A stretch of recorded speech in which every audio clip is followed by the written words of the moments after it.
Diretsa na. May nagpapatibok ba ng iyong puso? Ha? Ano, Tito Boy, ano lang, inspired lang ako. Wow, inspired lang. That's closer to a yes than a no. And karapatan mo yun.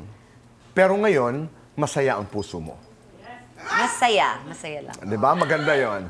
Masaya ang iyong puso. And are you choosing to be quiet about it? Yes. Kahit patikim, wala kami makukuha. Kahit konti lamang. Ayun na nga, Tito Boy, masaya eh. Oo, sige. Huminto na tayo doon.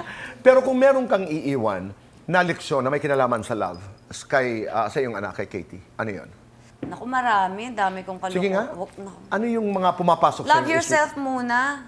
Yun yung una Pero ko alam mo, ituturo totoo sa yun. kanya. Oo. There was a time when you were not loving yourself. Oo.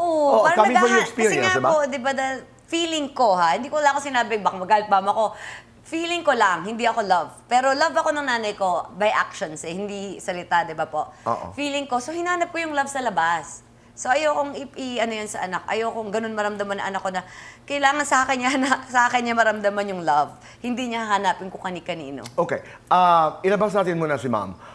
Pagdating sa men, lalaki, ano ang nais mong iturong leksyon sa iyong anak? Halimbawa, isang araw liligawan yan, isang araw may magkakagusto dyan, isang araw mai-in love yan.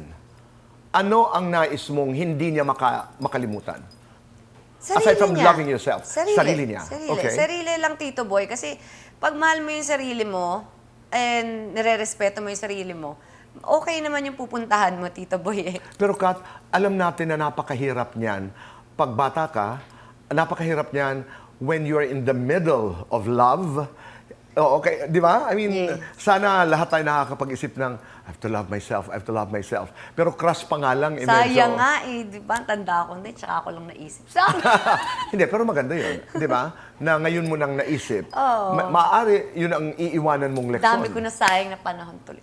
Talaga? Charan, joke lang. Regrets yun? Eh, kasi ano eh, hindi, hanap ng love sa labas eh, hindi maganda. Pero alam mo, Kat, dahil sa mga pinagdaanan na yan, hindi ka lamang naging mas mabuting tao, pero nagagamit mo rin sa Yes. craft mo eh. Tama, Tito Boy. Oo. Diba? Actually, pag may mga pain ako nararamdaman, ni-stack ko yan dito eh.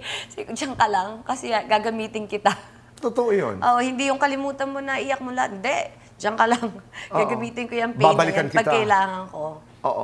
Dahil dito sa GMA7, in your what, about 20 years in the business, ikaw ang isa sa mga artista na hindi nawawala ng trabaho. Yes, Tito Boy. Thank you po, GMA, sa Diba? tiwala palagi. Paniniwala, di ba? I got this from people we work with. Kahit papano, hindi ka talaga nawawala ng trabaho. Thank you po. Oo. Salamat po sa GMA, syempre. Ipupush ko pa rin Always. ito. Ngayon, if I ask you, karera o pag-ibig? Karera. Bakit? Gusto ko po karera talaga. Ano pang mga pangarap mo bilang, ano pa yung mga pangarap mo, Katrina, O pagdating... sige, both na nga, Tito Boy. Both na, sige. Okay? Ano yung mga pangarap mo bilang artista? Hindi, syempre, Tito Boy, syempre, as a single mom, kailangan mo mag-provide sa anak mo. 'Di ba? So, hindi tayo titigil.